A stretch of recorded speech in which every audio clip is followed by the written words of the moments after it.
What's the connection between a hairdryer and our first prototype bicycle?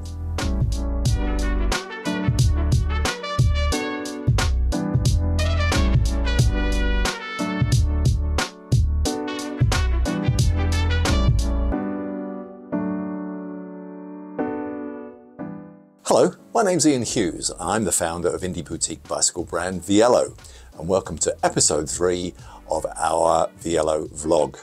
This is a series of videos that's going to take you right behind the scenes of where we created our bicycle brand back in 2016, all the way through to the current day.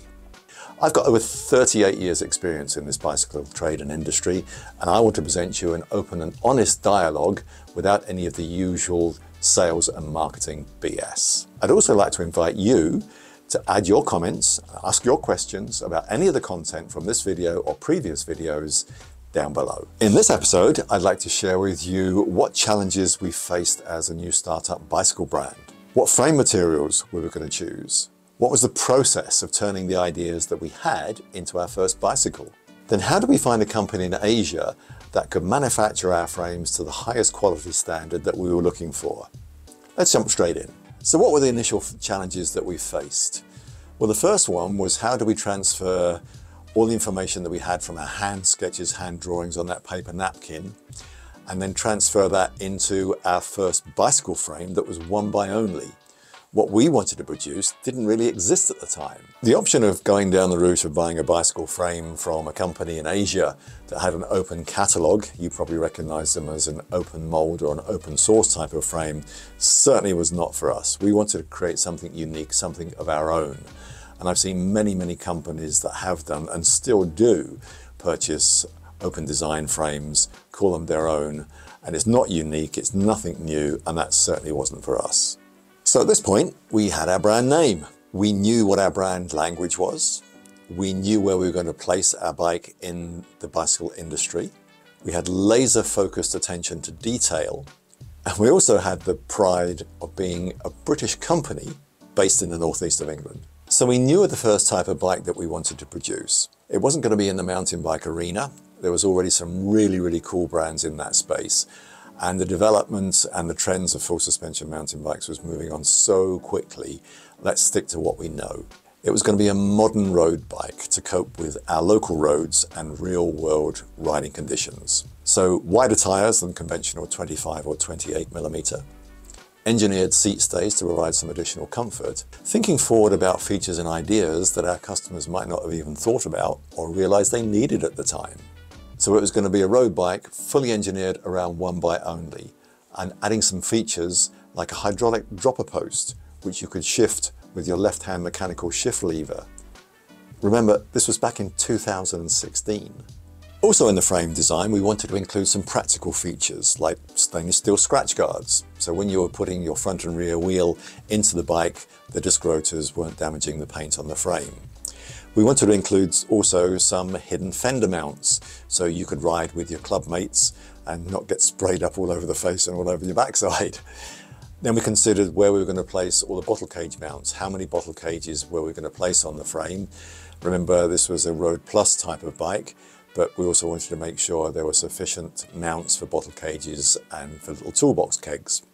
Added to that as well, we wanted to provide a solution that was going to make it very easy to remove your front and rear wheels and secure them very quickly without having to try and find an Allen key and drop all your Allen bolts on the grass or on the floor.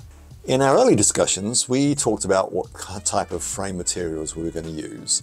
So we considered steel, obviously very classic material, probably not for us. We wanted something a little bit more modern. Aluminium. Aluminium was going through lots and lots of updates and phases, hydroforming, different tube shapes, that kind of thing. But it's still quite a mid-priced product for frames. We also considered titanium. That was certainly going through a number of phases of new titanium alloys. Great material, quite expensive, but really not something which you could shape and develop to perform the performance of the frame that we were looking for. So we were really heading much more towards carbon composite. So with carbon composites, or with a composite material, it gave us a lot more freedom how we could engineer the frame in terms of performance, in terms of comfort, everything that we wanted to do. However, it was very expensive. Very expensive in terms of forming our own molds. So you needed a new frame mold for every single size. If we were running 5 sizes, that's 5 main frame molds, and also seat stays, chain stays, and one design for fork. So it's very expensive to produce those molds. But that's the route that we wanted to go, even before we started considering taking all those frames through safety standards, etc., before we could actually produce our first prototype bicycle frame. So we knew what material we were going to use for our bicycle frame. It was going to be carbon composite. We understood the investment that was going to take. We had a team together, and Jens, our engineer, who's based at Chemnitz University in East Germany, was in the process of producing a bicycle frame, a carbon composite bicycle frame, as part of his studies for his professorship. So we hooked up with Jens and said, look, we've got these ideas. You're in the process of producing or doing something for your professorship. How can we combine this? How can we make this work? So we transferred all of the hand drawings we did into CAD 3D diagrams. And then we could run that through FEA, or finite element analysis. That's a method of predicting how a product will function under real world circumstances. So we first ran this software across all of our frames and forks, and what it showed was if there were any hot spots or any fatigue areas that we needed to make any adjustments to either the tube shapes or the carbon fiber layup, that would provide us the performance of the frame and safety of the frame that we were looking for. In parallel to doing this work with Jens, we created what's called an engineering feature list. Now this feature list goes through every single detail of the frame design, the tube shapes, the measurements, all the way down to the micron detail, what wheel sizes we were using, what frame sizes we were using. So this is a working document that we could share with the R&D engineers at the factory, that they could follow it all the way through. And then obviously the next bit is making sure that those measurements actually come out in reality, but that's to come. So the next step was really a big one, because it's not like we could just pop down to our local engineering company and see if they could produce some molds for us for our frames, and then if they had carbon composite knowledge of producing our bicycle frames. I knew from experience the majority of the companies that were capable of doing this were on the other side of the world. They were covering several continents and several countries. Then how do we face the language and the cultural barriers? I've never been involved at this level. All the big companies that I worked for previously had product managers that would do that job. So that was their bag. I'd never been to Asia before, and it really was working and treading into the unknown and really uncharted territory for me. Well, we were pretty fortunate that Jens, our engineer, had spent quite a bit of time in Asia, and he was happy to help us, first of all, make contact and navigate our way through the minefield of carbon composite manufacturers there are in Asia, so we could find a suitable candidate. So we compiled a short list of factories that we wanted to see, that we knew that would meet our, or we were fairly sure that would meet our highest quality standards. And probably more importantly was, could they manage the small production runs that we were looking for? It's not like we were going to a manufacturer that were mass producing hundreds of carbon frames a week. Our quantities were really going to be quite small, with a lot of attention to detail. At that point, you know, I had quite a level of apprehension after hearing so many stories from product managers in the bicycle brands that I work for, of how the manufacturers would cope with quality control. Was it going to be reliable? Were they using the new ideas that we had that they could then share with other companies? What was the integrity of the company as well?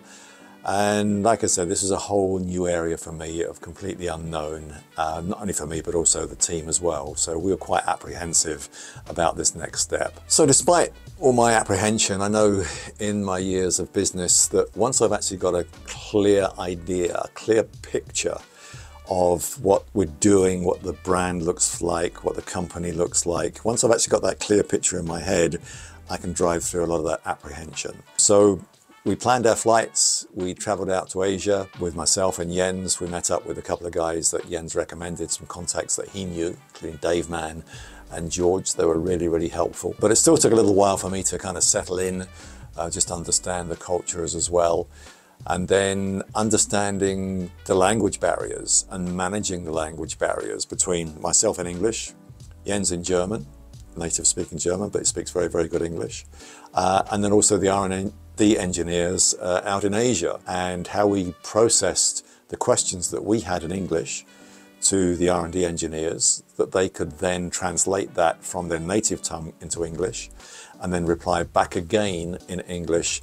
It took a long, long time for me to understand how to process that. And even now, as we're discussing with our R&D team and working with developments, you still have to be very, very patient, very, very clear of the type of question that you're asking, and give them time to process that information before you move on. I could go on to another story. It's quite fascinating, that whole kind of thing, but respecting the people that you're talking with, then you can kind of cut through that stuff. So in those discussions with the R&D team at the factory, we had and were able to supply the 3D drawings for our first bicycle frame. They needed to be transferred into 2D drawings so we could then start manufacturing the first molds before we even start considering types of carbon fiber, types of layup, etc. Before we kind of go into that next stage, there is a ton of information and misinformation about the different types of carbon fibers, the different types of resins, the different types of layups, the complexity of producing a carbon fiber bicycle frame with all the tube shapes.